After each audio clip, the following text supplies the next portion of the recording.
Please join me in welcoming the ambassador.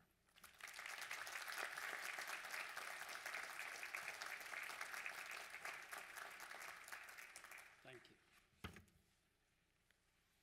Good morning. It's happening. I borrow that. The chair, the members of the Board of Trustees,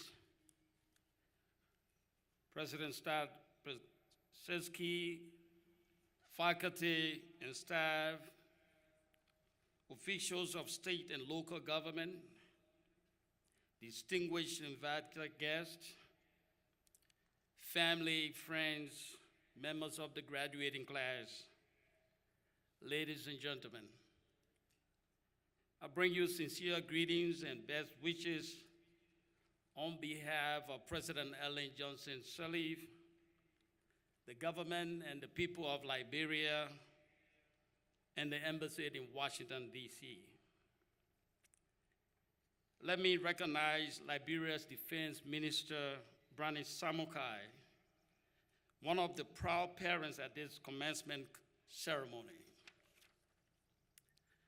I am honored by your request to serve as the guest speaker for what I consider one of the most important and significant days of your lives. Although today marks a crucial phase in the continuous journey, you now expect to start making some real money. Congratulations.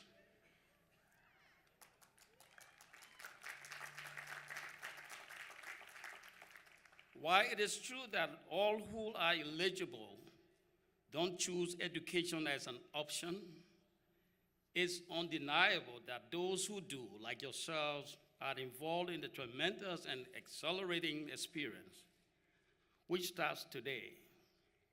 I bet most of you, if not all of you, have been asking yourselves the question, if I have been at this college for 3 years, for 4 years, and done all my assignment, and my family, loved ones, and friends have come to stand by me today to receive my awards, why in the world would they call this commencement? But I feel that this is to assure you that your life is just beginning today. Welcome to the University of Life.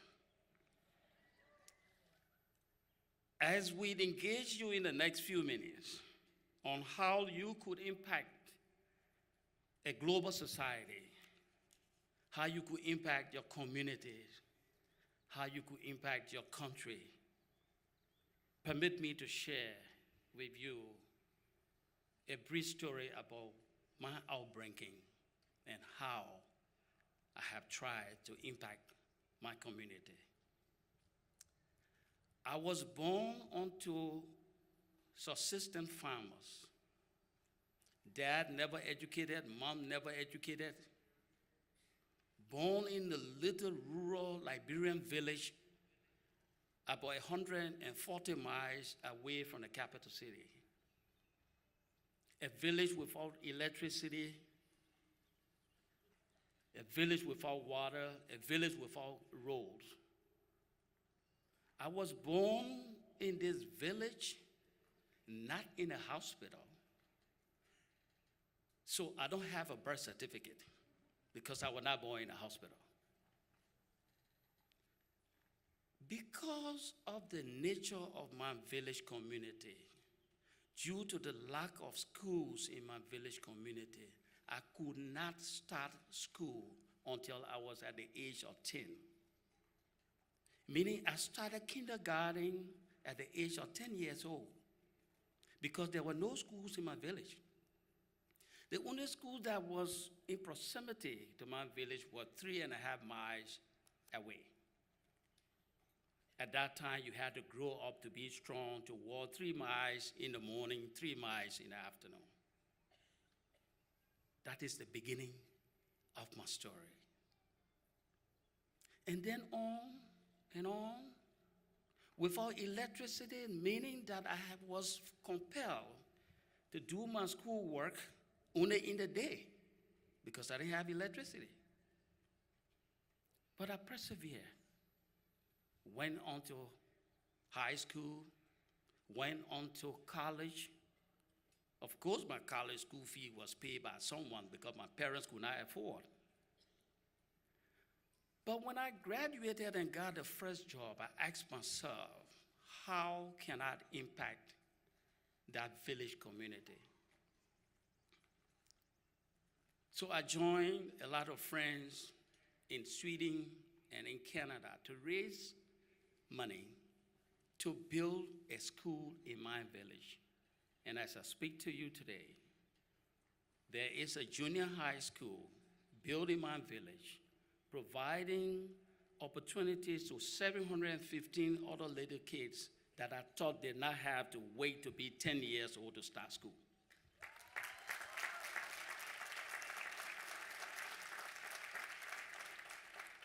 That is how I made an impact in that village. I don't know about you. I don't know what your degree from Georgia Gwinnett College will do for you in your community, in the greater society. Indeed, today should energize you like very few others in your lives. I will attempt to spare you all the regular cliches, but I will seek to encourage you through the topic, impacting a global society. By now, you all must realize how small and personal the world has become. The internet, as you know, in addition to other advanced systems of communication and technology, removes borders and enables virtual global assistance. Your challenge as you leave these walls is to determine what impact as an individual and as a collection of college graduates will you have on your world. Indeed, the world is yours, and you must own it with all of its challenging difficulties, including the pressing and insurmountable needs of humanity, and the uncompromising and demanding voice of social justice that refuses to be quieted by traditional means. Just as there are competing groups of priorities in global economic development all across the world, there are domestic and social issues that are no longer localized, but have, out of necessity, assumed international dimensions. The reality requires a more enlarged mindset that must immediately consider the concept of impact, both personally and collectively, even as you explore career and professional options for your lives. Seek to measure your success by the level of impact you are able to make on any given situation. How we manage our impact on society is important for sustainability.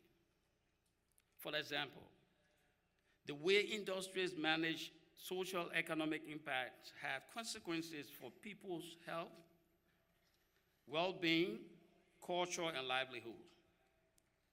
Oil and gas projects and operations have a potential to affect local communities in a positive way by creating jobs, by generating tax revenues, by providing opportunities for local suppliers, and supporting community development initiatives. Negative impacts of such projects and operations may occur, however, if such company does not appropriately consider the concerns of the nearby communities.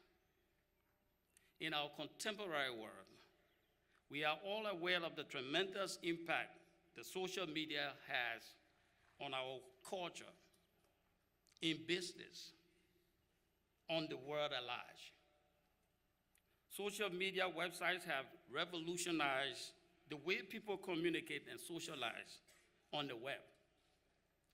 Social networks offer the opportunity for people to reconnect with old friends and acquaintances, make new friends, trade ideas, and see your friend's new baby on Facebook or follow people on Twitter.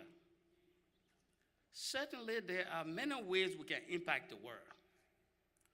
What way or how you impact the world will depend largely on the leadership you bring along with the method. Leadership is not about title or destination. Leadership is about impact, influence, and inspiration. Impact involves getting results. Influence is about spreading the passion you have for your work, and you have to inspire teamwork and customers. I'd encourage you to leave everywhere you serve in a better condition than you found it. The United States is not the world. And as you graduate here in the United States, allow the world to experience the greatness of an American education. Unfortunately, your participation is no longer optional. It has become imperative. You will inevitably be confronted with various and diverse issues that will provide opportunities for expression of what lies inside of each of you. Indeed, I challenge you to see the difficulties as opportunities to make impact and change your world. The world has now become a global village that all of us belong to. Therefore, what impact each of us make every day makes a lot of difference in our communities, our society, and our one world. Distinguished graduates, today the Board of Trustees has endorsed the recommendations of the President and the faculty of Georgia Gwinnett College to certificate you as ambassadors of the college to go out there and impact your world. As you leave these walls of Gwinnett College today, you have been given the requisite tools, the knowledge and skills that are not only necessary, but that are sufficient to positively impact the world. Whichever continent you will go, make the best representation of your alma mater and America's dream to make the world a better place for all mankind. Distinguished ladies and gentlemen, let me use this opportunity to recognize Captain David Prasesky, the son of President Prasesky, who recently returned from Liberia, where he has served to support the fight of that country against the deadly Ebola disease. He has served as the military pilot, going to villages, impacting the Liberian society. We want to appreciate David for his service to society.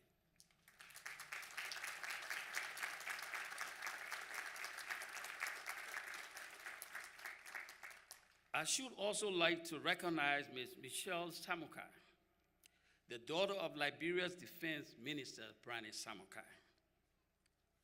Ms. Samukai was an intern with the Liberian Embassy in Washington last summer. And when I was coming to Atlanta, the entire embassy staff asked me if they could come to her graduation. And I told each one of them if they could afford their plane ticket. Michelle, your colleagues say congratulations.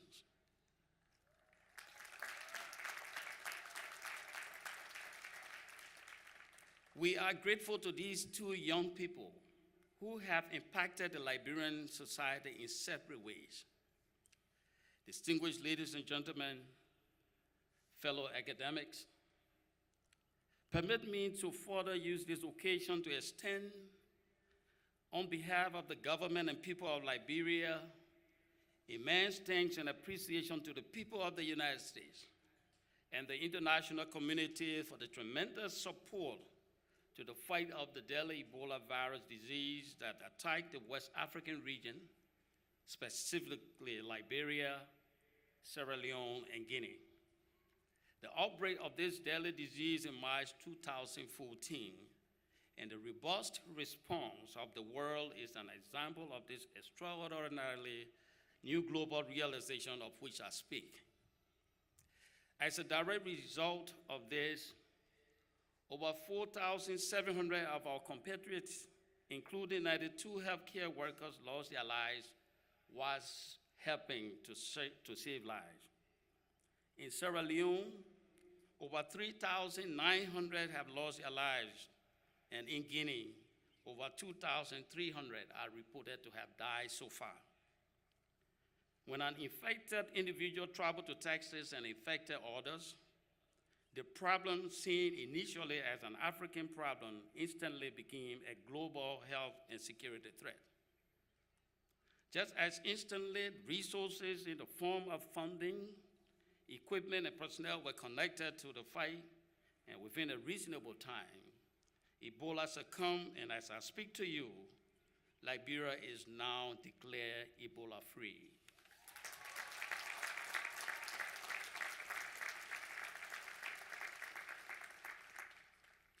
We like to pay homage to the gallant men and women of the medical and military profession, the Center for Disease Control, the World Health Organization, and the international community, and moreover, the American people for your support, as well as the leadership of President Sirleaf and the resilience of the Liberian people that have defeated Ebola in Liberia.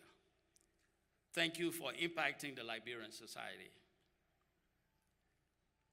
Again, as you leave from here, you do not have to be like David to fly the military helicopter. You do not have to be like Michelle to go and be an intern at an embassy.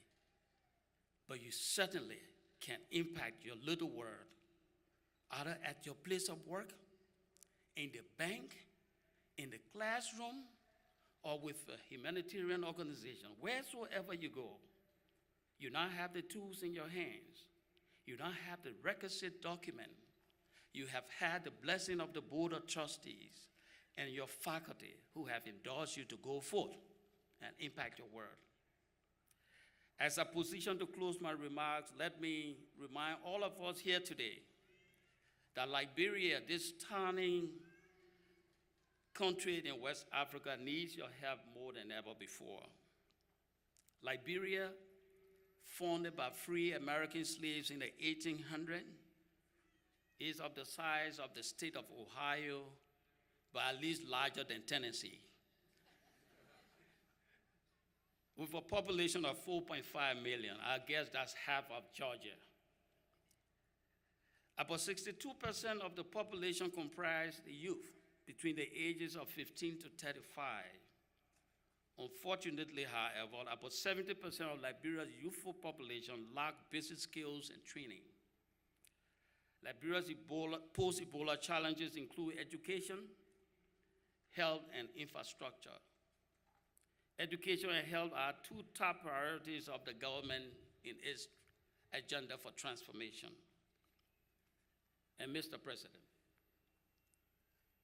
as we join you today in celebrating the achievement of these young students, our hearts are aching that many Liberian youth will wish that someday, somehow, they too could see such opportunity to acquire knowledge and skills that would prepare them for service to their villages, communities, and the larger Liberian society. It is in this regard, Mr. President, that we will wish to seek a partnership with Georgia Gwinnett College that will afford some of our young Liberians the opportunity to drink of the great fountain of knowledge at your college. We will welcome the opportunity to further discuss such a partnership. Distinguished ladies and gentlemen of the graduating class, the whole world beckons you and expects to feel the weight of your presence in their local and national affairs. Not only when there exists a threat to our global existence, but do so as always. Distinguished invited guests, parents, members of the faculty and staff, Mr. President and members of the Board of Trustees, thank you so very much for the opportunity given me to share these little thoughts at this great and unique commencement convocation. Thank you so very much, and congratulations.